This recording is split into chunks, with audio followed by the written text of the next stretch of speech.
Now let's go to Module 6. Dito natin malalaman kung paano mo maaaring ingatan ng iyong sarili habang ikaw ay nagtatrabaho sa ibang bansa. Pero bago ang lahat, alamin muna natin kung bakit malapit ang mga OFW sa samot-saring sakit. Sa panahon ngayon, mas malapit ang bawat isa sa mga banta ng pagkakasakit dahil sa mga pag-alis at pagpasok ng iba't ibang tao, iba't ibang lahi mula sa ibang bansa o patungo sa ibang bansa. Mas madaling maililipat o mahahawa sa mga sakit tulad ng AIDS or HIV at iba pang umuusbong na epidemic disease tulad ng SARS, polio, EVD at MERS. And yes, hindi tayo lalayo sa global pandemic noong 2020. Dito natin napag-alaman na ang COVID-19 ay mas madaling na ipapasa regardless kung ano man ang lahi mo o saan ka man nanggaling ang COVID-19. Posibleng makuha ng mga OFWs ang mga sakit na ito na hindi sinasadya habang sila ay naghahanap buhay o nagtatrabaho sa ibang bansa. Kaya importanteng maayos ang kalagayan ng iyong kalusugan bago ka sumabak sa pakikipagsapalaran sa ibang bansa. Kailangan mong ingatan ang iyong sarili.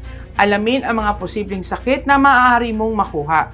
Alamin kung ano ang mga sintomas at kung paano makakaiwas sa mga ito. Ito ang mga stages ng kahinaan ng OFW. Kinategorize natin siya into two.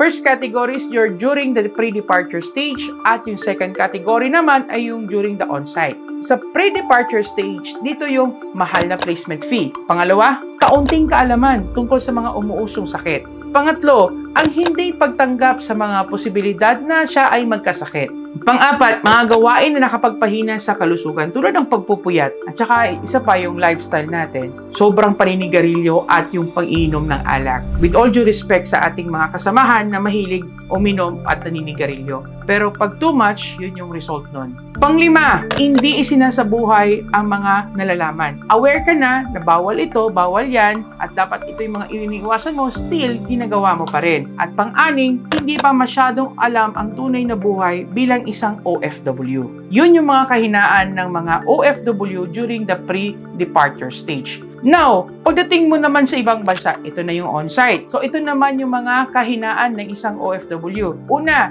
kalagayan mo sa trabaho. Pangalawa, kakaunti o kulang ang support system. Ibig sabihin, medyo nakakaranas ka ng maybe discrimination o di kaya feeling mo hindi ka welcome doon sa workplace mo. You have to learn to adjust at ibagay ka. Try to adapt during the first few months or first few weeks ng iyong trabaho abroad. Pangatlo, hindi maayos ang napuntahang lugar at ang patakaran at pagpapatalsik sa trabaho. Pang-apat, pananagutang pinansyal. Siyempre, nagtrabaho ka sa ibang bansa para kumita ng mas malaki. Pero kulang pa ito sa pangangailangan ng pamilya mo. Kasi nawalan tayo ng, yung budgeting. Hindi natin masyadong naunawaan kung ano yung psychology ng money from earning, spending, investing, and saving. Panglima, kakulangan sa pakikisalamuha. Ito na yung mayroon tayong attitude problem when it comes to dealing with other people. Alam nyo guys, ako based sa experience ko, I'm not an OFW, but I deal with many OFW and I could consider myself as an OFW din because I came from Mindanao and I'm working here in Luzon area or in Metro Manila.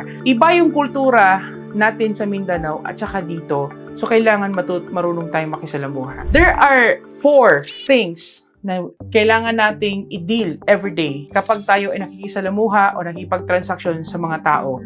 Whether ikaw man ay nasa ibang bansa o dito sa Pilipinas, ito ang tandaan natin. First, yung greed. Lahat naman tayo ay may kanya-kanya tayong greediness. Of course, dahil meron tayong kanya-kanyang greediness, dapat kilala natin ang sarili natin kung hanggang kailan yung sapat para sa atin. How much is enough? Number 2, pressure. Pressure because pressure ka sa pamilya mo, at pressure ka ng boss mo o sa trabaho mo.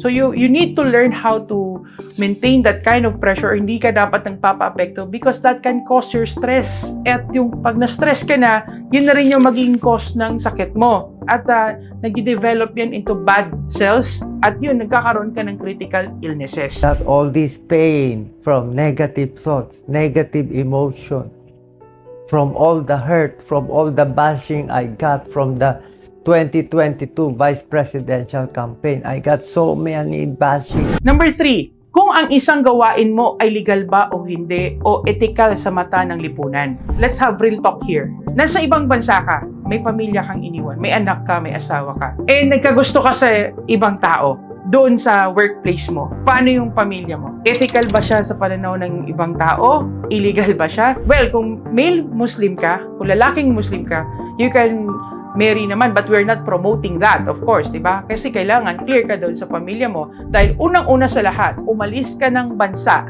umalis ka ng Pilipinas, with the intention na bubuhayin mo ang iniwan mong pamilya mo at hindi para maghanap doon. Nagiging pressure siya sa iyo because sometimes, of course, hindi pagtanggap. Pangalawa, nagkakaroon ka ng ibang pananaw doon sa ibang bansa. At of course, baka magiging cause pa ng violation ng iyong trabaho, ng iyong workplace. Kasi, lalo na sa Saudi, hindi po pwedeng magsama sa isang bahay ang babae at lalaki na hindi tunay na mag-asawa. And lastly, pang-apat na kailangan mong i-deal with ay ang ego. Ego ng bawat isang nakakasalamuha mo.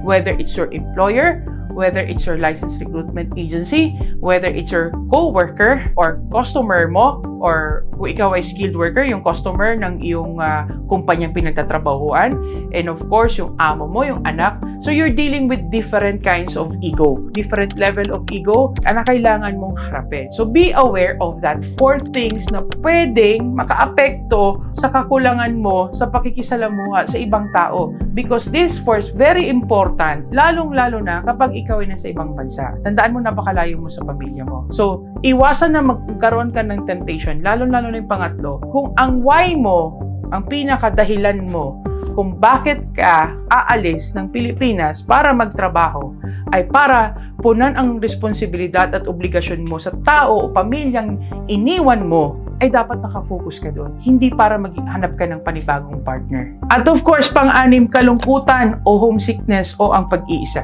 Again, ito ang madalas na nagiging rason kaya naghahanap tayo ng iba. Homesick ka na sa pamilya mo o di kaya sa iyong mahal sa buhay o iyong asawa. Sa totoo lang, ang mga OFW ngayon ay maswerte. Bakit? Meron na tayong technology to engage with our family. Pwede tayong mag-video call, pwede natin gamitin ang Messenger, Facebook Messenger, WhatsApp, Telegram, or any other social media platform para continuous ang iyong pakikipag-usap sa iyong pamilya, sa anak mo o asawa. Medyo masusolusyonan mo ang iyong kalungkutan, homesickness, or ang pag-iisa. Alright? Ito ang mga pangunahing sakit na maaaring makuha ng mga OFW. SARS or Severe Acute Respiratory Syndrome, polio, MERS-CoV or yung tinatawag nating Middle East Respiratory Syndrome Coronavirus. Iba ito sa COVID-19.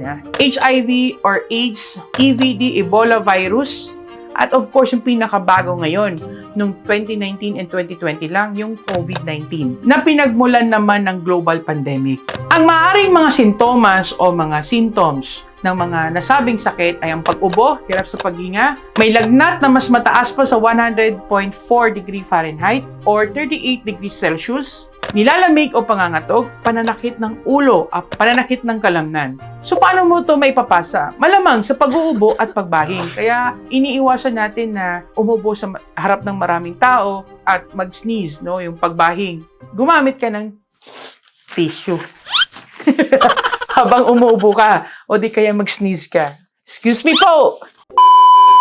So, paano ito maiiwasan o magagamot? Iwasan magpunta sa mga lugar na may malawakang banta ng SARS or ngayon, yung COVID-19. No? Kung alam mo yung yan ay napabalitang merong COVID dyan, huwag ka nang pumunta sa lugar na yun. Laging maghugas ng kamay. Iwasan ang pagkakaroon ng direct contact sa mga taong may SARS or COVID. Huwag makihati o makisalo sa mga pagkain, inumin, o ipahiram ay yung mga personal na kagamitan. Yung panyo mo kailangan sa'yo lang. Yung damit mo, underwear, shorts, towel, dapat sa'yo lang. Kaya laging linisin ang bahay na madalas na mahawakan gamit ang EPA-approved disinfectant. Ito naman yung mga madalas na maaring makuhang sakit ng mga OFWs, ang polio. Ang polio ay isang nakakahawang virus na nagdudulot ng seryosong karamdaman. Madalas walang mga sintomas ang polio, maliban lang sa kung umabot na ang virus sa dugo. Hindi pangkaraniwan ang pagpasok nito sa utak. Kapag nangyari ito, maaring maparalyze ang pasyente. Dahil dito, tinatawag din natin ang sakit na ito na pagkalumpo. Kadalasan, bata ang mga madaling naapektuhan ng poliovirus, pero may mga patunay na rin na lumalaki ang bilang ng mga nahahawang naglalakbay na nakatatanda. Ano-ano yung mga sintomas ng polio? Lagnat, pagkaramdam ng labis na pagod, pananakit ng ulo, pagsusuka, pananakit at paninigas ng leeg, pananakit ng mga hita. So, paano ito nagpapasa? Sa pamamagitan ng fecal-oral route. Sa madaling salita, ito yung mouth-to-mouth or yung, I think that's the saliva. Kasama doon yung saliva. Yung mga kontaminadong tubig at pagkain. Paano ito maiiwasan ng paggamot? Walang gamot talaga ang polio. Sa ngayon, maaari lang mapababa o magpakalma ang mga sintomas. Maiiwasan ng polio sa pamamagitan ng pagpapabakuna laban dito. Kaya after mo makuha ang resulta mo na ikaw ay fit to work abroad, nire-require ka ng Licensed Recruitment Agency na magpa-vaccine sa mga DOH accredited clinic. Isa ring sakit na maaaring makuha ng isang OFW ang MERS-CoV or Middle East Respiratory Syndrome Coronavirus. Ang MERS-CoV ay isang viral na sakit sa paghinga dulot ng novel coronavirus. Iba ito sa COVID, hindi the same with COVID-19. Kumalat ito noong 2012 sa Saudi Arabia. Pero ngayon, noong 2019, ang pangkalahatan na kumakalat na sakit ay ang COVID-19 o coronavirus 19. Ang symptoms nito ay lagnat, pag-ubo, maiksing paghinga, hirap sa paghinga at pagtatae. So paano maiiwasan ito o magagamot ang MERS-CoV? Pinapayuhan ng mga tao na sundin ang mga sumusunod upang maiwasan na magkasakit ng MERS-CoV. First, bigyan ng pansin ang kalusugan.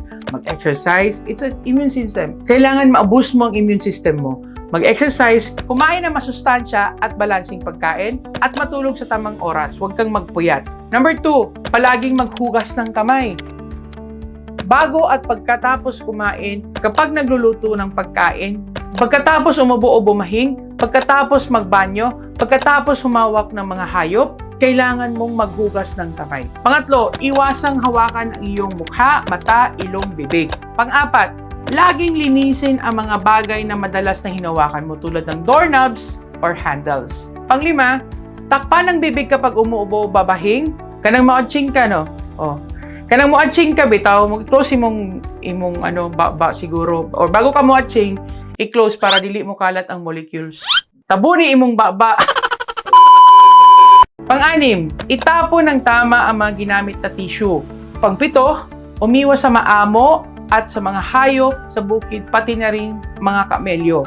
Pang-walo, kung may karamdaman ka sa paghinga, palaging magtakip ng ilong at iwasan ang paglabas ng bahay. Pang-siyam, kung hindi maiiwasang lumapit sa pasyenteng hinihinalang may MERS-CoV, palaging sundin ang mga dapat gawin. Ngayon, nire-require ng mag-mask. May mga bansa na hanggang ngayon nire-require mag-mask or ini-encourage, not required or not mandatory, pero ini-encourage pa rin magsuot ng mask. Pang-sampo, alamin at maging alisto sa mga sintomas ng MERS-CoV. Paano na ipapasa ang MERS-CoV? Sinasabing ang MERS-CoV ay naipapasa sa mga taong may malapitang kontak sa isang biktima ng MERS. Karamihan sa mga taong naiulat at napatunayang may MERS ay ang mga healthcare personnel, kamag-anak nito, at malalapit sa pasyenteng may MERS. Ito ay sa pamamagitan ng hangin sa respiratory droplets o sa mga pagbahing, kanang pag-atching, pag-ubo ng isang apektado na maaring nakalanghap ng isang taong nakaharap nito. Iba yung pag-iingat sa pagpayo ng OFW sa Middle East, lalo na sa mga nagtatrabaho sa hospitals. Isang sakit din na maaaring makuha ng OFW ang HIV or AIDS. Ang AIDS or Acquired Immune Deficiency Syndrome ay isang nakakamatay na sakit dulot ng HIV o ang Human Immunodeficiency Virus. Sinisira nito ang sistema ng katawan na siyang lumalaban sa may sakit. Yung mga cells natin, mga good cells na pinoprotektahan niya yung katawan natin, yun yung nasisira. Kaya eventually, namamatay yung tao. So ano mga sintomas ng HIV? Lagnat, pagkakaroon ng mga kulani, pamamaga ng lalamunan, pagkaramdam ng labis na pagod, pananakit ng mga kalamnan o kasukasuhan, at pananakit ng ulo. For AIDS, mabilis na pagbabawas ng timbang, lagnat, o labis-labis na pagpapawis sa gabi, pagkakaroon ng kulani sa kilikili, singit o liig, pagkakaroon ng mga singaw sa bibig, daanan ng dumi o sa ari, pagtatae at pulmonya. Paano na ipapasa ang AIDS at HIV? Pakikipagtalik ng walang proteksyon sa isang taong may HIV or AIDS. Paghiram ng hiringgilya o syringe na ginamit sa may taong HIV or AIDS. Sa pagsasali ng mga kontaminadong dugo. Sa paggamit ng hindi malinis na karayom na ginagamit sa pagtatato at body piercing. Minsan na ililipat din ang HIV at AIDS mula sa isang inang may HIV o AIDS patungo sa isang sanggol na pinanganak at pinapasuso. Ito naman yung mga likido o liquid sa katawan na maaring magkalat ng HIV. Blood o dugo, seminal fluid, vaginal or cervical fluids, breast milk of an infected mother. Ito ang ABCDE ng HIV AIDS Prevention Program o ang pag-iwas sa pag-ingat dito. A for abstinence o pagpipigil at pagtanggi. B for be faithful to one uninfected partner. Isa lang ang dapat nakatalik. C, correct and consistent use of condoms. Wasto ang palaging paggamit ng condom. D, do not use prohibited drugs and alcohol, especially injectable drugs. Pag-iwas sa mga pinagbabawal na droga. Kasi minsan yung mga pinagbabawal na droga, tinutusok nila yan using the syringe. Pag yung isang tao na tinusukan ay may HIV gamit ang isang syringe, then same syringe din ang ginagamit sa ibang tao, pwedeng lumipat yung HIV. And E, education and early detection of STIs. Maagang pagpatingin o pagpapagamot sa doktor o pamagpagamutan. Sa totoo lang, hindi nagagamot talaga ang HIV or AIDS, pero maaari itong maiwasan. Isa pang sakit na maaaring makuha ng isang OFW ang EVD o Ebola virus disease. Ang Ebola virus disease or EVD ay isang malubha, nakakahawa at nakakamatay na sakit sa mga tao at sa mga unggoy, tiyonggo, gorilla, chimpanzee. Sanhi ng impeksyon na nadulot ng Ebola virus. Ano mga symptoms ng Ebola virus? Lagnat, pananakit ng ulo, sobrang paghihina, pananakit ng mga kasukasuhan at kalamnan. Susundan sa pagsusuka, pagtatae at pananakit ng tiyan, paglabas ng mga pantal, pagpalya ng bato at atay, at paminsan-minsan may internal at external bleeding. Pamumula ng mata, pagsinok, at paglabas ng dugo sa mga bukas na daluyan ng katawan, sa ilong or sa tenga, ganon. Paano ito maiwasan? Iwasan mapalapit masyado sa pasyente at sa mga hayop na posibleng infected ng Ebola. Iwasan kumain ng mga hilaw na karne. Magsuot ng guantes at angkop na gamit para maproteksyonan mo ang iyong sarili. Kung nag-aalala ka ng may sakit na pasyente sa bahay, maghugas ng kamay matapos bumisita sa may sakit na mahal sa buhay sa hospital at matapos mag-alaga ng may sakit na pasyente sa bahay. Paano kung may banta o panganib sa buong mundo? Ngayon, tanong natin, paano kung may banta o panganib sa buong mundo? Ano ang dapat mong gawin? Laganap ang kaguluhan sa buong mundo sa panahon ngayon. As of recording of this video, meron pa ring gulo sa Middle East. Ito yung Israel versus Gaza or ang Palestine. Ang tinatawag na global relentlessness na ito ay dulot ng mga sunod-sunod na demonstrasyon, protesta at giyera sa iba't ibang bansa. Halimbawa, gaya na lamang ng mga nangyari sa Arab Spring sa Middle East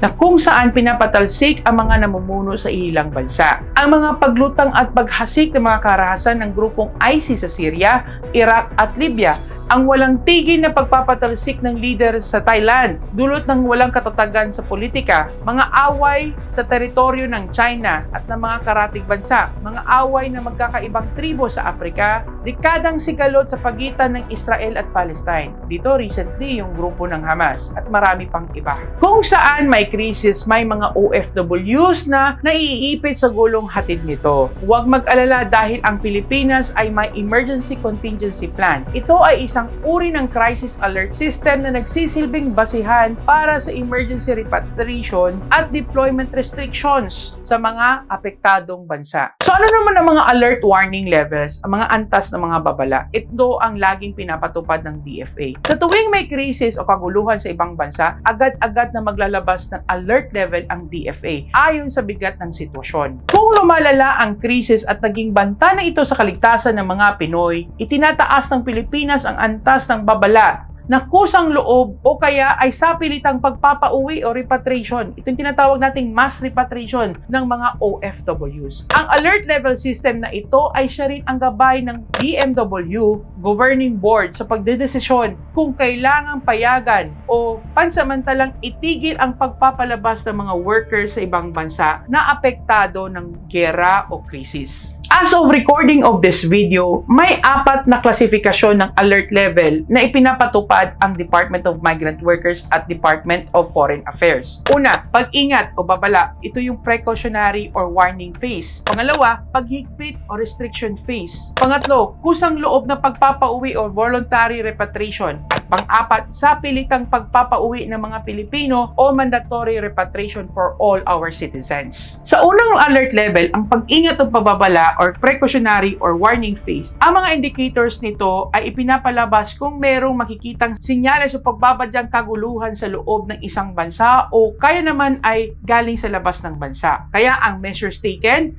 ay ang mga Pilipino ay sinasabihan na maging maingat kasi first level pa lang yan eh. Now, second, paghigpit o restriction phase. Ang indicators nito ay pinapalabas kung saan ang kaguluhan sa loob ng bansa ay nagiging mapanganib na sa buhay, seguridad at pag-aari ng mga Pilipino. So ang measures undertaken ng DMW at DFA ay sinasabihan natin ng mga OFWs na bawasan ang hindi mahalagang lakad o huwag lumabas-labas, iwasan ang mga lugar ng pampubliko at maghanda sa paglikas. At this phase, binapayagan lamang ng DMW ang mga OFWs na bumalik sa lugar na may ganitong sitwasyon kung sila ay mayroong umiiral na kontrata o kaya naman ay isang grupo sila na may special na kalagayan para makabalik sa kanilang host country. Alert level 3, kusang loob na pagpapauwi. Ito yung voluntary repatriation. Ang indicators nito ay pinalalabas kapag may nagiging marahas o bayolente na kaguluhan sa bansa o kaya ay pagsalakay dito. Kaya ang mga Pilipino ay inuutusan na umuwi ng Pilipinas na gastos ng employer nila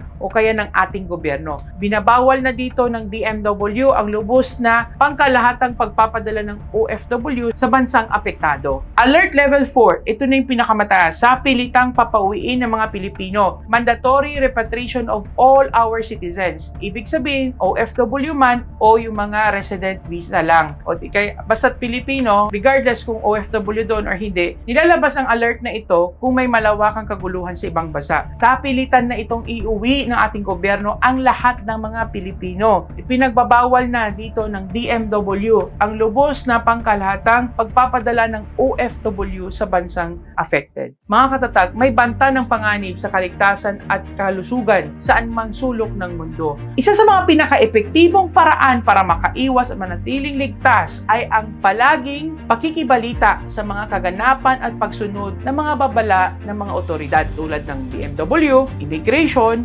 DFA o DOJ. Dito natatapos ang Module 6. See you on Module 7.